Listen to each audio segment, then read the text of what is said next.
हम लोग अनुमान की चर्चा पिछली क्लासों में की है।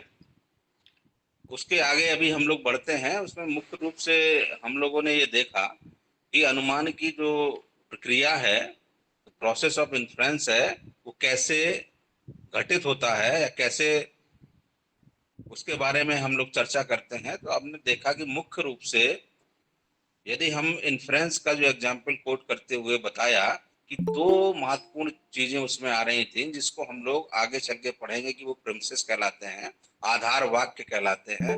वो क्या था? एक व्याप्ति ज्ञान था और दूसरा पक्ष धर्म था।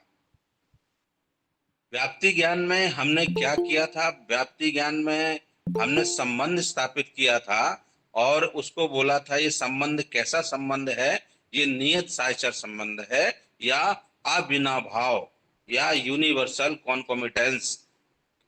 हम लोग ये संबंध की चर्चा किया था और इस संबंध का एग्जाम्पल जब हम कोट करते हैं तो एग्जाम्पल में बताया था कि जहां जहां धुआं है वहां वहां आग है। Where there is smoke there is fire. तो स्मोक और फायर का जो रिलेशन है उसको हमने व्याप्ति संबंध या व्याप्ति नियम बताया था। इसके बाद दूसरा वहां पे एक नॉलेज और बताया था आधार वाक्यों में। वो क्या था? वो था पक्ष धर्मता। पक्ष धर्मता क्या है? पक्ष में हेतु की उपस्थिति। हेतु मीन्स एम, एम टर्म जिसको हमने डिनोट किया था सिंबॉलिक तरीके से, और एम मतलब धुआं। हेतु क्या था? धुआं, स्मोक। तो पक्ष में हेतु की उपस्थिति। पक्ष क्या है? पर्वत। पर्वत हिल या माउंटेन। वहां पे हमने पर्वत पर जब स्मोक की उपस्थिति या धुआं की उपस्थिति देखी, इसके बाद हमने व्याप्ति संबंध स्थापित किया कि जहां जहां धुआं है वहां वहां आग है। उससे हमने एक निष्कर्ष की स्थापना की और वो निष्कर्ष था कि पर्वत पर आग है। ठीक है। फिर ये विरोध जब चला तो दो यहां पर महत्वपूर्ण चीजें आई थी कि कारण बेसिकली क्या है। पर्वत पर जब धुएं को देखकर हम आग का अनुमान करते हैं तो इसका मेन रीजन क्या है, मेन कारण क्या है या मेन कारण क्या है? मेन कारण और कारण, यहाँ पे दो चीज हम बोल रहे हैं। देखिए, कारण जो है वो क्या है? स्पेसिफिक कॉज है, विशिष्ट कारण है। स्पेसिफिक कॉज, जैसे स्पेसिफिक कॉज क्या हुआ? मान लीजिए हमको एक पेड़ हम काट रहे हैं और हमने उसमें 100 टाइम्स उसको हमने प्रहार किया उस पे, उसके तने पे, तो 99 बार में वो नहीं कटा। जो 100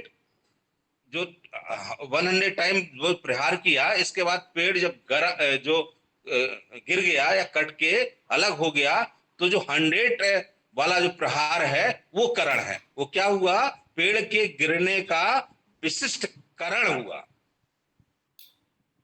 पर जो पेड़ गिरा उसका विशिष्ट कारण क्या हुआ? 100वां प्रहार जो है, मतलब जो 100वां हमने उस पर प्रहार किया, तो वो करण कहलाया। और कारण क्या हुआ? कारण 1 से लेके 100 तक हमारा कारण है। तो कारण एक समष्टि रूप में है और कारण विशिष्ट रूप में है। तो जब कारण हम बोलेंगे तो विशिष्ट रूप से जो कॉज है, और कारण जब बोले तो जनरल कारण जो हमारा है उसमें सब इंटायरली हम लोग पूरा जो कॉजेशन होता है उसको हम डिस्कस करते हैं। तो जब हमने कहा कि निष्कर्ष जो है पर्वत पर आग है, इसका कारण कौन सा है? यहाँ पे विवाद हुआ था प्राचीन न्यायिकों के बीच में और नव्य न्यायिकों के बीच में।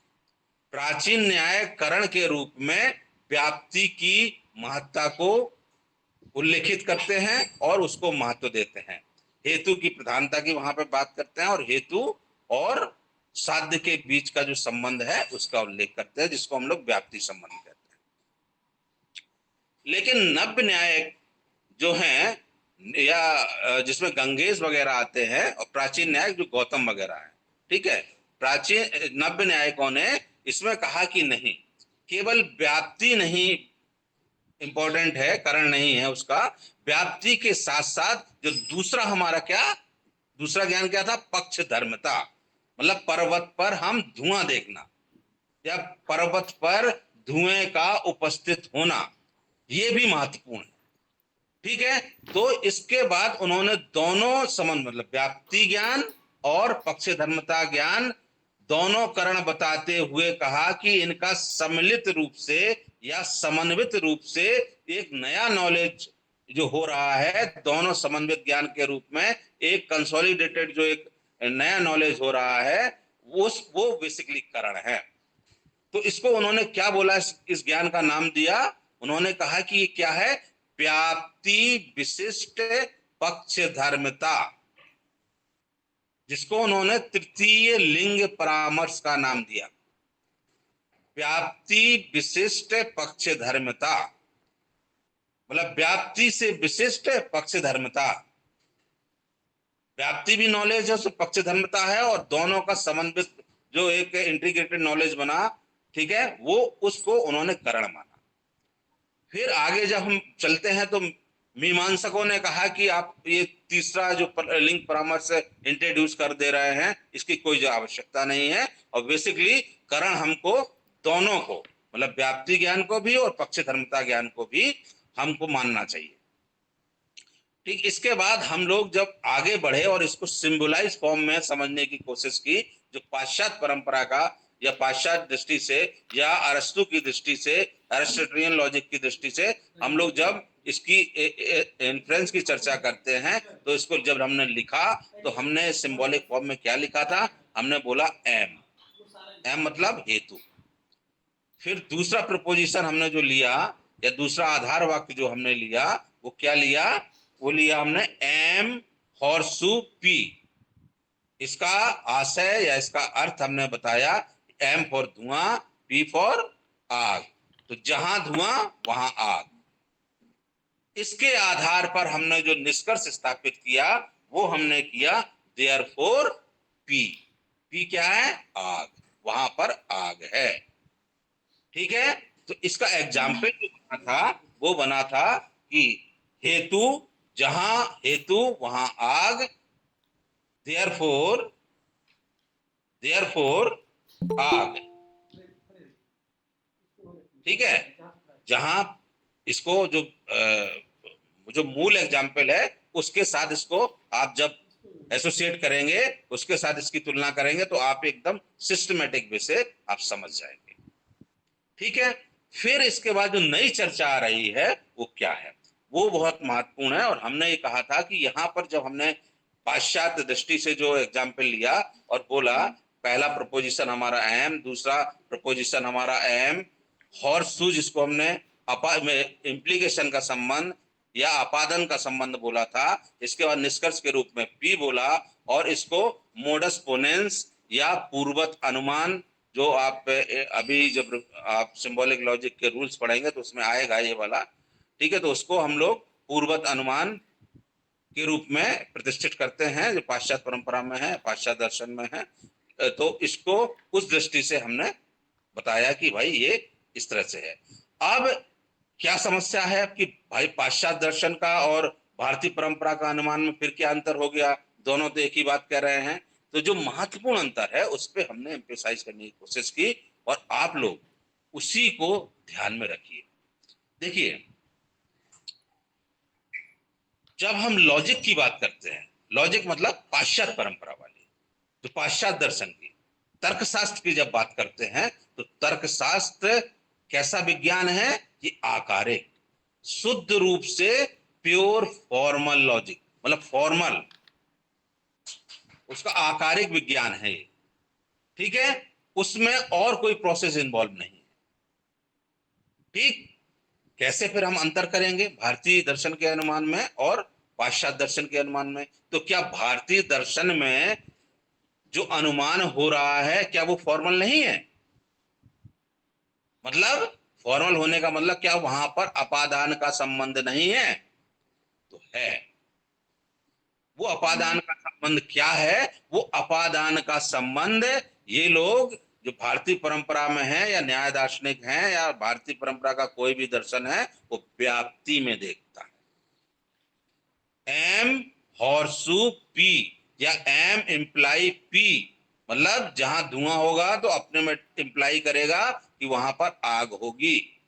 तो ये रिलेशन, व्याप्ति का रिलेशन जो है वो क्या है, जो रिलेशन ऑफ इम्प्लीकेशन है वो क्या है, वो हमारा हमारा जो तार्किक संबंध है या अपादान का संबंध है, इसको भारतीय परंपरा वाले भी मानेंगे और पाश्चात्य परंपरा वाले भी मानेंगे।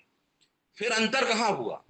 अंतर यहां पे हो रहा है जब वो कह रहे हैं, भारतीय परंपरा कह रही है कि यहां पर क्योंकि पाश्चात्य दार्शनिक केवल संबंध पर विशेष फोकस करते हैं और उसके मनोवैज्ञानिक पहलू, मतलब वैचारिक स्तर पर। देखिए, संबंध कहां स्थापित हुआ? संबंध हमारे मन में स्थापित हुआ। तो मन क्या है? एक मानसिक प्रक्रिया का एक जो आधार है। भारतीय परंपरा करे उससे हमको मतलब नहीं है। आपने ये लिखा प्रपोजिशन, ये कंक्लूजन लिख लिया, ये वैलिड है कि इनवैलिड है, ये हम इससे मतलब है। मतलब उनका पाश्चात्य परंपरा का संबंध किससे हुआ? आधार वाक्यों और निष्कर्ष के बीच जो संबंध है, कि जो निष्कर्ष है वो आधार वाक्यों से निकला है या आधार वाक्यों से डिड्यूस हुआ है कि नहीं हुआ है। बस पाश्चात्य परंपरा केवल इस संबंध की व्याख्या करती है और इस संबंध पे ही इंटरेस्ट वो अपना दिखाती है कि ये संबंध होना जरूरी है। इसीलिए पाश्चात्य विचारक अनुमान को वो वैधता और अवैधता की श्रेणी में भी रखते हैं। देखिए, महत्वपूर्ण बात यहां पे आ गई। पाश्चात्य विचारक क्योंकि केवल आधार वाक्य और निष्कर्ष का संबंध, जिसको हम अपादान का संबंध बोल रहे हैं, उस पे ही इंटरेस्ट रखता है और उस पे ही फोकस करता है। इसीलिए जो वो अनुमान को दो भागों में बांट दे रहा है, एक अनुमान वैध होगा या अनुमान अवैध होगा। लेकिन अवैध भी अनुमान है, वैध भी अनुमान है। भारतीय परंपरा को यदि हम सूक्ष्म रूप से देखें तो ऐसा नहीं। वहां पे जब ज्ञान की बात हो रही है, अनुमति निकल रहा है, अनुमान से हम अनुमति की प्राप्ति है। अनुमति क्या है? ज्ञान है। तो वहां पे अवैध ज्ञान टाइप से नहीं होगा। अनुमान क्योंकि ज्ञान का स्रोत है और ज्ञान भी है, पहले लेक्चर में हमने बताया, इसलिए वो हमेशा ज्ञान क्या होगा? वैध ही होगा। पाश्चात्य परंपरा में अवैधता भी बता रहे हैं, अनुमान से वैधता भी बता रहे हैं और अवैधता भी बता रहे हैं, वैलिडिटी भी बता रहे हैं और इनवैलिडिटी भी बता रहे हैं। लेकिन भारतीय परंपरा के अनुमान में क्योंकि वो मानसिक प्रक्रिया पर बहुत जोर देते हैं, तार्किक पे जोर दे, तार्किक भी है उनमें, ऐसा नहीं है कि आप कहते हैं कि अपादान का संबंध नहीं मानते, मानते हैं। लेकिन कहते हैं अपादान का संबंध जो स्थापित है, जो उसका आधार है, वो क्या है? वो मन है, वो हमारा मन है। तो यहां पर वो कहते हैं कि मानसिक प्रक्रिया का होना ये बहुत महत्वपूर्ण है। इस मानसिक प्रक्रिया को बहुत स्थान देते हैं भारतीय परंपरा वाले, जबकि पाश्चात्य परंपरा वाले वैचारिक स्तर या मानसिक प्रक्रिया को इतना ज्यादा तवज्जो उनका देना नहीं है। उनका कहना है कि आधार वाक्यों से निष्कर्ष निकल रहा है कि नहीं निकल रहा है, निकल रहा है तो वैध है, नहीं निकल रहा तो अवैध है। और ये प्रक्रिया हमारी जो अपाद इम्प्लाई हो रही है, या जो रिलेशन है आधार वाक्य और निष्कर्ष के बीच में, ये अपादान का संबंध होल्ड हो रहा है वहां पर, या उस पर होल्ड हो रहा है या नहीं हो रहा है, इस पे इंटरेस्ट रखते हैं। इसीलिए आप लोगों के दिमाग में एकदम क्रिस्टल क्लियरिटी होनी चाहिए कि पाश्चात्य विचारक क्या कह रहे हैं और भारतीय विचारक क्या कर रहे हैं। ऐसा नहीं है कि बहुत ज्यादा अंतर है, अंतर बस थोड़ा सा माइन्यूट है कि भारतीय परंपरा मनोवैज्ञानिक प्रक्रिया को भी बहुत महत्व देते हैं तार्किक प्रक्रिया के साथ साथ। तार्किक प्रक्रिया क्या है? तार्किक प्रक्रिया क्या हुई? धुआं और आग का संबंध जो स्थापित हुआ, वो तार्किक प्रक्रिया है। तो पाश्चात्य परंपरा में भी तार्किक प्रक्रिया है व्याप्ति, और भारतीय परंपरा में व्याप्ति में तार्किक प्रक्रिया है। तो देखिए, वो व्याप्ति व्याप्ति हम लोग जब लेते हैं तो भारतीय परंपरा में वो एक आधार वाक्य के रूप में लेते हैं।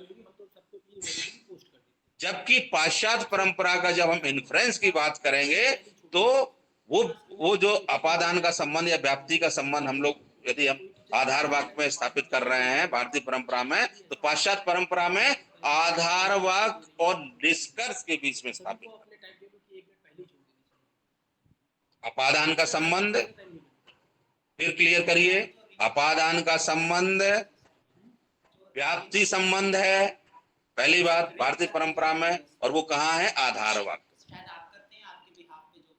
पाश्चात्य परंपरा में आधार वाक्य और निष्कर्ष का जो हो रहा है वो रिलेशन, ये जो संबंध है आधार वाक्य और निष्कर्ष का, ये रिलेशन ऑफ एप्लीकेशन है, मतलब अपादान का संबंध है। भारतीय परंपरा में गौतम हो चाहे नब्बे न्याय के हो, ये कहते हैं कि ठीक है, हम आपकी इस बात को मानते हैं कि तार्किक प्रक्रिया है, इन्वॉल्व है अनुमान में, लेकिन इस तार्किक प्रक्रिया का जो आधार है वो तो हमारा मन है, आप इसकी प्रक्रिया को कैसे छोड़ सकते हैं? इसीलिए वो मानसिक या मनोवैज्ञानिक पहलुओं को भी बहुत मान्यता देते हैं। इसके साथ साथ मनोवैज्ञानिक प्रक्रिया के साथ साथ वो दूसरे प्रकार के ज्ञान अर्थात पक्ष धर्मता के ज्ञान की भी बात चर्चा करते हैं और उसको भी उतना ही महत्व देते हैं। इसीलिए भारतीय परंपरा का अनुमान और पाश्चात्य परंपरा का अनुमान, क्योंकि हम लॉजिक में अनुमान की चर्चा कर रहे हैं या इन्फ्रेंस की चर्चा कर रहे हैं, इसलिए इस महत्वपूर्ण अंतर को जानना जरूरी है। हम सामान्यतः जब पाश्चात्य परंपरा में अनुमान की बात करते हैं तो वहां पर हम लोग कह देते हैं कि दिस इज ए आर्गुमेंट, युक्ति है। वहां पर जनरली हम लोग अनुमान नहीं कहते हैं, लेकिन प्रोसेस क्योंकि दोनों का एक है, इसीलिए हम लोग इन्फ्रेंस, इस पूरी जो प्रक्रिया को वो अनुमान कहते हैं, तर्क की पूरी प्रक्रिया को अनुमान या इन्फ्रेंस कहते हैं। ठीक है, ये तो हमारा अंतर हो गया पाश्चात्य और भारतीय परंपरा का। इसके बाद यदि हम थोड़ा सा और आगे चलें तो आगे चलने पर हम ये देख रहे हैं या देखते हैं कि भाई भारतीय परंपरा में उन्होंने कहा कि दो प्रकार के अनुमान हैं। एक उन्होंने बोला स्वार्थानुमान और दूसरा परार्थानुमान। देखिए, स्वार्थानुमान क्या है? स्वार्थानुमान वो अनुमान है जो हम खुद करते हैं, मतलब हमारा अंदर मन में होता है, मेंटल जो प्रोसेस है हमारा, हमको अपने समझने के लिए वो अनुमान हम लोग करते हैं, वो स्वार्थानुमान। और जिस अनुमान की इस प्रक्रिया को जब हम दूसरों के सामने समझाने के लिए या व्यक्त करने के लिए भाषा के माध्यम से व्यक्त करते हैं तो वो परार्थानुमान हो जाता है। तो परार्थानुमान की प्रक्रिया में कुछ ना कुछ चीजें इन्वॉल्व हैं। तो वो कहते हैं कि परार्थानुमान की प्रक्रिया कैसे संपादित होती है, तो उसमें भारतीय परंपरा में परार्थानुमान में 5 प्रकार के अवयव बताए गए हैं, या 5 तरीके बताए गए हैं कि इस हिसाब से वो घटित होता है। तो वो प्रक्रिया क्या है या उसमें उसके स्टेप क्या है, ये है, आप इसको जानना जरूरी है। तो पहला वो कहते हैं कि प्रतिज्ञा। फर्स्ट जो 5 स्टेप है वो क्या? पहला है प्रतिज्ञा, दूसरा हेतु, तीसरा उदाहरण, चौथा उपनय और 5वां निगमन। तो 5 प्रक्रिया, 5 अंग या 5 पार्ट या 5 उनके अवयव हम परार्थानुमान में चर्चा करते हैं। कौन कौन से?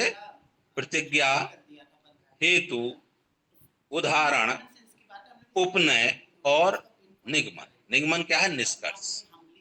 ठीक है, प्रतिज्ञा वो होती है जो हमको सिद्ध करना है। सिद्ध क्या करना है? कि पर्वत पर आग है। इसके बाद हेतु क्या है? जो हमको दिख रहा है। दिख क्या रहा है? धुआं। तो पर्वत पर धुआं है, ये हेतु हुआ। इसके बाद उदाहरण, उदाहरण में हम संबंध की चर्चा करते हैं। वो संबंध स्थापित करते हैं पूर्व ज्ञान के आधार पर। पूर्व ज्ञान के आधार व्याप्ति, जहां धुआं है वहां आग है। ये क्या हुआ? उदाहरण, जैसे रसोई घर, किचन एग्जाम्पल हम उदाहरण के रूप में समझते हैं कि भाई वहां पे धुआं था तो आग भी लगी थी। हमने पूर्व ज्ञानों में ऐसा, पूर्व हमारे अनुभवों में हमने ऐसा देखा। चौथा जो है वो उपनय। उपनय है कि क्योंकि वहां आग है, और निष्कर्ष में हम स्थापित करते हैं या निगमन में हम स्थापित करते हैं, डिड्यूस कर देते हैं कि पर्वत पर आग है। तो 5 प्रकार की प्रक्रिया हमारी इन्वॉल्व रहती है परार्थानुमान में, और परार्थानुमान की प्रक्रिया दूसरों को अनुमान की प्रक्रिया समझाने के लिए कि अनुमान किस प्रकार घटित होता है, इसकी हमने चर्चा करते हैं। इसके बाद हमने यहां पर हम थोड़ा सा आप लोगों को रोकते हैं।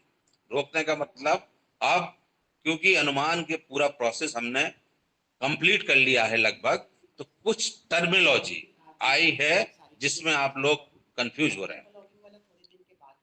मैं उसको फिर एक बार स्पष्ट बड़े ध्यान से सुनिए कि ये टर्म आएंगे, पक्ष धर्मता आ गया, कहीं कहीं लिंग परामर्श आ गया, आप कंफ्यूज हो गए, कहीं व्याप्ति आ गया, कहीं पक्ष आ गया, कहीं हेतु आ गया।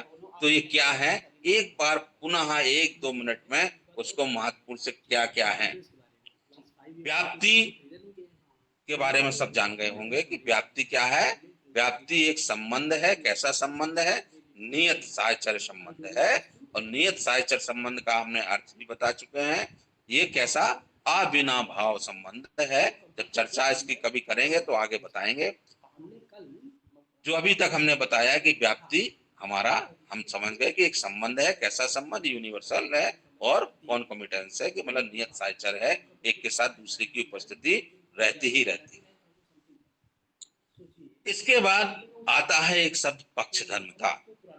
पक्षधर्मता क्या था? पक्षधर्मता क्या है?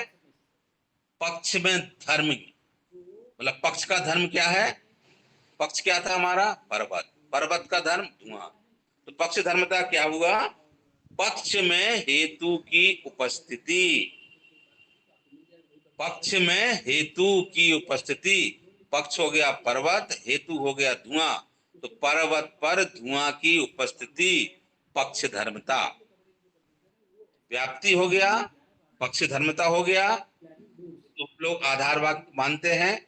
इसके बाद जब नव्य न्यायिकों ने एक तीसरे प्रकार की चर्चा की थी, तो क्या बोला था हमने उस ज्ञान को? इन 2 ज्ञानों के अलावा, व्याप्ति ज्ञान और पक्ष धर्मता ज्ञान के अलावा, कहा था कि एक तीसरे प्रकार का परामर्श, जिसको वो बोल देते हैं, लिंग परामर्श बोलते हैं, वो क्या है? वो व्याप्ति विशिष्ट पक्ष धर्मता, जिसको लिंग परामर्श कहते हैं।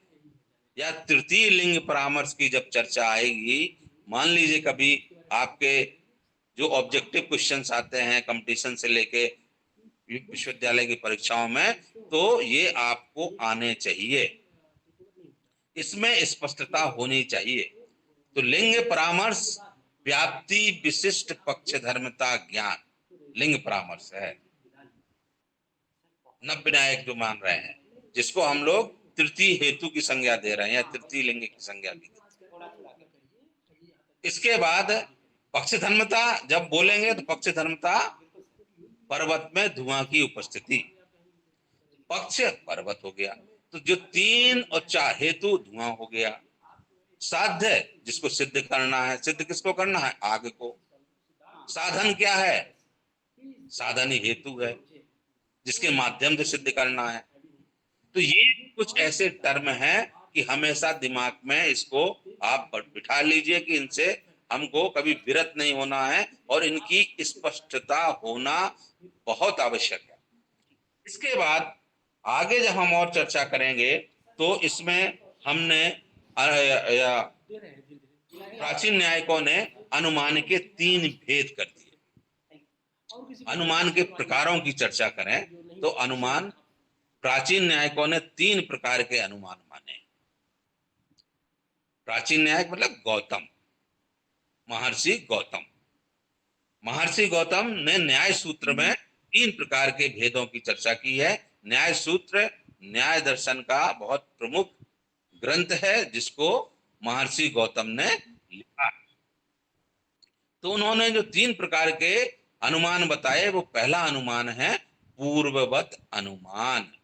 पूर्ववत अनुमान, पूर्ववत अनुमान में क्या है कि दृष्ट कारण के आधार पर अदृष्ट कार्य का अनुमान करना।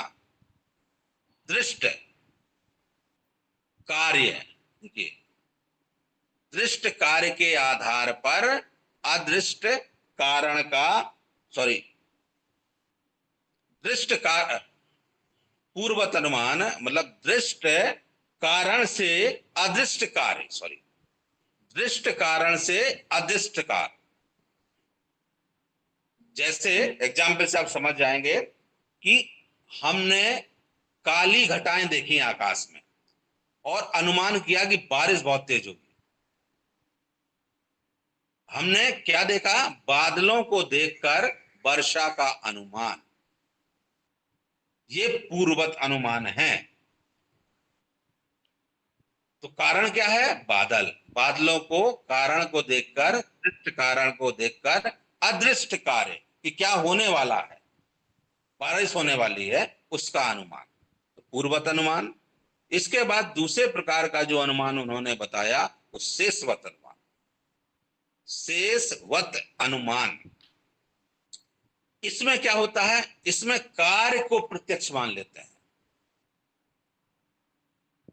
पूर्ववत में कार्य को हम सिद्ध करते हैं, उसका अनुमान लगाते हैं, और इसमें कार्य को देखकर कारण का अनुमान लगाया। क्या आप रास्ते में जा रहे हैं और बहुत ज्यादा पानी भरा है, तो आपने कहा कि रात में क्या बारिश हुई थी? तो जल को देखकर या भीगी सड़क को देखकर आप जब कहते हैं कि अनुमान हुआ, तो मतलब बारिश हुई थी क्या, कारण की खोज की आपने, तो वो शेषवत अनुमान। और तीसरे प्रकार का अनुमान है वो सामान्य तो दृष्ट अनुमान। सामान्य तो दृष्ट को एग्जिस्टेंस का अनुमान, एक को देखकर दूसरे का अनुमान। हमने अनुमान जब पढ़ाते समय चर्चा की थी, एक एग्जाम्पल कोट किया था कि सींग को देखकर फतेहपुर का अनुमान। मतलब किसी जानवर के, आप जब हम सींग देखते हैं कि किसी जानवर में सींग हैं, तो हम स्वाभाविक रूप से बोलते हैं कि उसके खुर, खुर मतलब जो नाखून होते हैं वो भी फटे होंगे, नाखून बीच से फटा होता है। अब देखिए हॉर्स में सींग नहीं है, घोड़े में सींग नहीं है, तो उसका जो पैर होगा, उसका नाखून होगा एकदम गोल होगा, बीच से कटा नहीं होगा। जबकि गाय आप या बफेलो या भैंस का देखेंगे तो कटे होंगे, बीच में खुर। तो सींग को देखकर फटे खुर का अनुमान, ठीक है। ये इस हिसाब से तो मतलब आपका जो सह अस्तित्व है, अब सींग होंगे, खुर फटे होंगे। तो इस हिसाब का जो अनुमान है वो क्या है? सामान्य तो दृष्ट अनुमान। सामान्यता दृष्टांत में या सामान्यता ऐसा देख के हम करते हैं। एक को देखा, कभी वो हमेशा आपने देखा हो, जब से आपने होश संभाला, कि दो लोग हमेशा साथ रहते हैं, तो आपने एक को देखा कभी, तो अनायास आपके मुंह से निकला कि बी कहाँ है। ए को देखकर आपने तुरंत पूछा कि बी कहाँ है।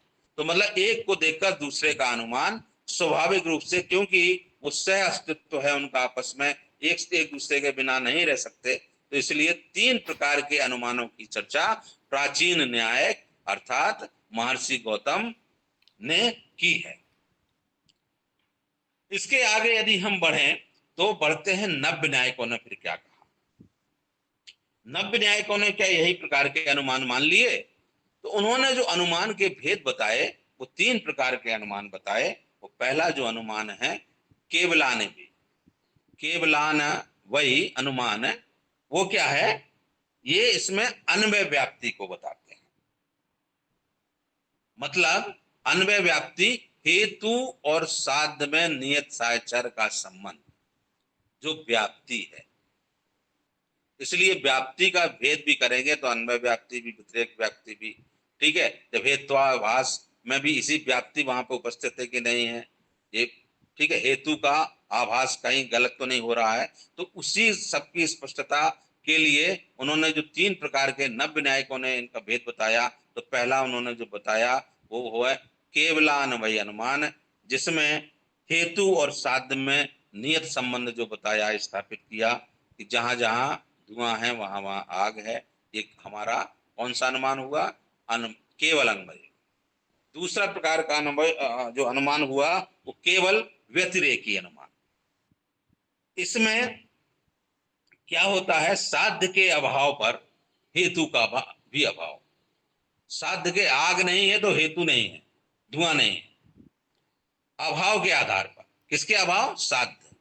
साध्य क्या? आग ही था ना, आग को सिद्ध करना था। तो आग के आधार पर धुआं नहीं है, मतलब हेतु का अभाव। ये दूसरे प्रकार का जो अनुमान है वो है व्यतिरेक अनुमान। और तीसरे प्रकार का अनुमान जो नव्य न्यायिकों या गंगेश वगैरह ने चर्चा किया है वो है केवल केवल अन्वयी, केवल व्यतिरेकी, और तीसरा अन्वय व्यतिरेकी। मतलब दोनों अनुमान को उन्होंने मिलाया। अब देखिए कैसे आप तुलना कर सकते हैं। जो हम लिंग परामर्श की चर्चा कर रहे हैं और कहा, जब नव्य न्यायिकों ने वहां पे, क्योंकि तीसरे प्रकार का ज्ञान इसलिए उनको मानना पड़ा, तीसरे प्रकार का अनुमान का भेद करना पड़ा। वो क्या कह रहे हैं, जब हमने बोला व्याप्ति विशिष्ट पक्षधर्मिता, लिंग परामर्श की बात हो रही है, तो वो कहां से आएगा? अनुमान का एक भेद करना पड़ेगा, इसलिए कि वहां पर अनुमान है और हेतु और साध्य का संबंध है, और तीसरे प्रकार का एक ज्ञान उन्होंने जो बताया कि संबंध तो है पहली और दूसरी प्रोपोजिशन में, इसके बाद जो व्याप्ति भी है और विशिष्ट पक्ष धर्मता का भी ज्ञान है वहां पर। तो इस हिसाब से उन्होंने तीसरे प्रकार का जो ज्ञान, कि जहां पर हेतु नहीं है, आग नहीं है, वहां पर धुआं भी नहीं है, और जहां धुआं है वहां आग है, तो अन्वय भी है और व्यतिरेक भी है। तो तीसरे तीनों प्रकार का ज्ञान नव्य न्यायिकों ने भी बताया। लॉजिक की दृष्टि से या इस पेपर की दृष्टि से, और क्योंकि आप लोग अभी बीए के भी छात्र हैं, तो इतना अनुमान की, जो अनुमान कैसे होता है, अनुमान की प्रक्रिया क्या है, अनुमान के प्रकार क्या है, ठीक है, इसकी चर्चा आवश्यक है और इसको समझना भी जरूरी था। इसलिए हमने अनुमान के बारे में समझाया। और अनुमान का एक और, आप जब सिलेबस पढ़ेंगे तो हेत्वाभास भी है, ठीक है, फैल्सिस इसकी, हेतु की। हेत्वाभास मतलब हेतु का भास होना, जबकि हेतु वहां पर है नहीं है। तो उसमें 5 कैटेगरी की उन्होंने हेत्वाभास की चर्चा की है, विद एग्जाम्पल के साथ चर्चा करना है। लेकिन जो सबसे महत्वपूर्ण, लॉजिक में सबसे महत्वपूर्ण वो था कि आपको इसकी प्रक्रिया समझना, और भारतीय परंपरा और पाश्चात्य परंपरा का जो अनुमान है वो कैसे हम अलग करना है हमको, या अलग है या नहीं है, ये भी बताना। तो एक दृष्टि से थोड़ा सा जो कहते हैं मानसिक पक्ष पे जोर देते हैं भारतीय परंपरा वाले, और कहते हैं कि आधार जो मन है इसको पाश्चात्य विचारकों ने एकदम हटा दिया है, इसको वो लाते हैं और पक्ष धर्मता की भी चर्चा करते हैं। तो इसको जानना, इस प्रक्रिया को जानना अनुमान की बहुत ज्यादा जरूरी था। बौद्ध परंपरा का भी अनुमान कुछ नहीं, सिर्फ यही है, वो भी अविनाभाव संबंध के आधार पर अनुमान की स्थापना करते हैं। अविनाभाव क्या है? व्याप्ति संबंध ही अविनाभाव संबंध है। मतलब एक के अभाव में दूसरे की उपस्थिति की कल्पना ना करना, ठीक है। तो वो व्याप्ति संबंध वहां पे भी मानते हैं। तो भारतीय परंपरा, इसलिए हम बार बार शब्द यूज कर रहे हैं भारतीय परंपरा, ठीक है, क्योंकि बौद्ध दर्शन भी अनुमान प्रत्यक्ष को तो सभी प्रमाण प्रमाण के रूप में सर्वोपरि सब मानते हैं। प्रत्यक्ष प्रमाण को जितने भी स्कूल हैं, जितने भी भारतीय परंपरा के दर्शन है, सभी मानते हैं। लेकिन अनुमान को सभी अनुमान को भी लगभग सभी मानते हैं, चार भाग को छोड़कर। बौद्ध अनुमान को भी मानते हैं, शब्द को नहीं मानते, ठीक है। तो वो आप लोगों ने पढ़ा होगा पिछली क्लास में। तो अनुमान की पूरी प्रक्रिया आप जान गए हैं। अगली क्लासों से आज के लिए इतना काफी है। अगली क्लासों में आप और हम, यदि यही स्थिति रही तो कोशिश करेंगे कि हम अपने इस मोबाइल को रख के बोर्ड के माध्यम से पढ़ाएं, क्योंकि सेंटेंस प्रपोजिशन जब हम पढ़ाएंगे तो बिना बोर्ड से समझ में नहीं आएगा। ह्यूमन साइकोलॉजी है कि 20 मिनट से ज्यादा माइंड अटेंटिव नहीं रहता है। तो 20 मिनट इसलिए बड़ा एक आइडियल टाइम माना जाता है कि 20 मिनट का फोकस व्यक्ति रख सकता है, इसके बाद वो डिस्ट्रॉय होने लगता है, डिस्ट्रक्शन उसके वो होने लगता है, उसका माइंड डाइवर्ट होने लगता है। तो हम लोग कोशिश करेंगे कि बोर्ड के माध्यम से, पिक्चराइजेशन की थ्योरी में आप विटgenstein वगैरह जब सर पढ़ाएंगे तो वो बहुत महत्वपूर्ण एक पक्ष है, और लॉजिक बिना बोर्ड के हम लोग कर नहीं सकते हैं। तो कोशिश करेंगे, नहीं हो पाया तो इसी प्रक्रिया से आगे बढ़ेंगे। तो आप लोग क्लास में जरूर जुड़े रहिए, खासतौर से अगली क्लासों से। कल तो हो सकता है शायद जन्माष्टमी की छुट्टी है, कल का क्लास हम नहीं ले पाएंगे, और इसके बाद जब हमारा टर्न आएगा तो हम बोर्ड के माध्यम से व्यवस्था करने की कोशिश कर रहे हैं। ठीक है, कि बोर्ड से हम पढ़ाएं और आप लोग उसको गाइड करिएगा। इसमें कोई किसी को प्रश्न है, पूरा जो अभी बताया तो आप हमसे प्रश्न पूछिए। Yes sir. Sir good afternoon. Sir एक क्वेश्चन था, प्राचीन न्याय के अकॉर्डिंग आपने 3 टाइप के अनुमान बताए, जी लेकिन नव्य न्याय के अकॉर्डिंग सर कितने टाइप के हैं? क्या बेटा? सर नव्य न्याय वाले जो हैं उनके अकॉर्डिंग सर अनुमान कितने टाइप के हैं, वो एक बार एक्सप्लेन कर तीन। दीजिए। प्राचीन के हिसाब से भी तीन है। प्राचीन के नाम जो उन्होंने दिया, पूर्वत अनुमान, शेषवत अनुमान और सामान्य तो दृष्ट अनुमान। जी नव्य सर। न्याय के भी तीन प्रकार के मानते हैं, केवल अन्वयी अनुमान, केवल व्यतिरेकी अनुमान, और तीसरा अन्वय व्यतिरेकी अनुमान। ठीक है। ये सर। हाँ, तो तीन प्रकार के प्राचीन भी मानते हैं, तीन प्रकार के नव न्यायिक भी मानते हैं। और बेटा कोई? Yes sir. आवाज तेज लगता है। हाँ। सर सर हाँ ये नवीन में जो डेफिनेशंस हैं केवल की और व्यतिरेकी अनुमान की और अन्वय व्यतिरेकी की, इसमें सर इंग्लिश में डिफाइन करना होगा तो कैसे करेंगे? अरे बेटा, where there is smoke there is fire. ठीक है। ये जो अनुमान हम अपना जो जनरली यूज करते हैं वो अन्वय व्यतिरेकी का ही एग्जाम्पल है। और जहां पे हम व्यतिरेक कर दें, मीन्स इसको निगेट कर दें, कि where there is no smoke there is no fire. ठीक है। फिर क्या बोलेंगे? There is no fire in the mountain, therefore no fire in the mountain. Sorry, पहला हमने बोला, जब हम व्यतिरेक का एग्जाम्पल करेंगे, कि where there is no smoke there is no fire. फिर हम बोलेंगे there is no smoke in the एलिया mountain, therefore there is no fire in the mountain. तो ये व्यतिरेक एक एग्जाम्पल हो गया। अनबे का, where there is smoke there is a fire, smoke in the mountain therefore fire in the mountain. ठीक है। और अन्वय व्यतिरेक करते हैं तो दोनों अन्वय का व्यतिरेक के एग्जाम्पल को हम लोग जोड़ देते हैं, मिला देते हैं। और बेटा इसके अलावा? Good afternoon sir, it's Sumesha. या बेटा? सर क्या पक्ष को कुछ न्यायिकों ने साध्य की संदिग्ध सत्ता वाला माना है, और अगर माना है so sir what reason behind this? ये तो आवाज की आप चर्चा कर रही हैं बेटा। ठीक है। कम हाँ, इन माइंड ये I'm जब just हाँ करेंगे, कहीं कहीं पे है ऐसा उल्लेख है, लेकिन आप लोग को उतना डिटेल अभी जानने की इसमें खासतौर से लॉजिक की दृष्टि से जरूरी नहीं है। ठीक है। पक्ष आप समझिए, पक्ष जब आप बोलेंगे तो पक्ष क्या है? पक्ष पर्वत है। ठीक है। yes sir. पर्वत पर हेतु उपस्थित है कि नहीं है, इस पे वो लोग अपना विवाद करते हैं, लेकिन पक्ष पे विवाद नहीं करते हैं। पक्ष क्या है? पक्ष पर्वत है। ठीक है। Okay. Yes sir. सर और जो बेटा आप कुछ? हाँ। यस सर, जो आपने हेतु पक्ष और व्याप्ति के लिए कुछ सिंबल्स लॉजिक के उससे यूज किए थे sir, can you please repeat it again? Actually इस टाइम बेटा आपका वॉइस क्लियर नहीं था। हाँ, नहीं नहीं, वो हॉर्स शू जो एक सिंबल है, जिसको हम यस इम्प्लीकेशन का साइन बनाते हैं। ठीक है यस आपको। हाँ ठीक है, ऐसे जब हॉर्स शू, हॉर्सू मतलब घोड़े का जो नाल आप लोग देखे होंगे ना, यू आकार को थोड़ा सा आप चेंज कर दीजिए ऐसे, ठीक है। Okay sir. आप यदि वो चलिए अभी बताएंगे भी बोर्ड में, तो उसको इम्प्लीकेशन का रिलेशन बहुत इंपॉर्टेंट है। इसलिए कभी कभी हम लोग लॉजिक को बोलते हैं कि लॉजिक क्या है, केवल और केवल रिलेशन ऑफ इम्प्लीकेशन है। इन्फ्रेंस क्या है, रिलेशन ऑफ इम्प्लीकेशन है, पाश्चात्य दृष्टि से, लॉजिक की दृष्टि से, ठीक है। अब एक रिलेशन ऑफ इम्प्लीकेशन है क्या, कि इम्प्लाई, जो कहते हैं ना कि इसको देख के इसके इम्प्लाई हुआ, मतलब धुआं को देखकर आग इम्प्लाई होना ही होना है, मतलब जहां धुआं है वहां पे आग है। Yes sir.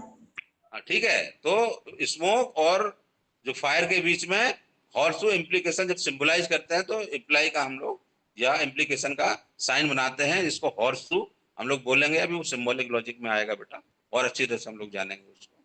हाँ ओके ओके सर। ओके बेटा, तो आज की क्लास ओवर करें। Yes sir, you can. हाँ ओके बेटा, thank okay. You very much. Thank you sir. Okay. Thank you.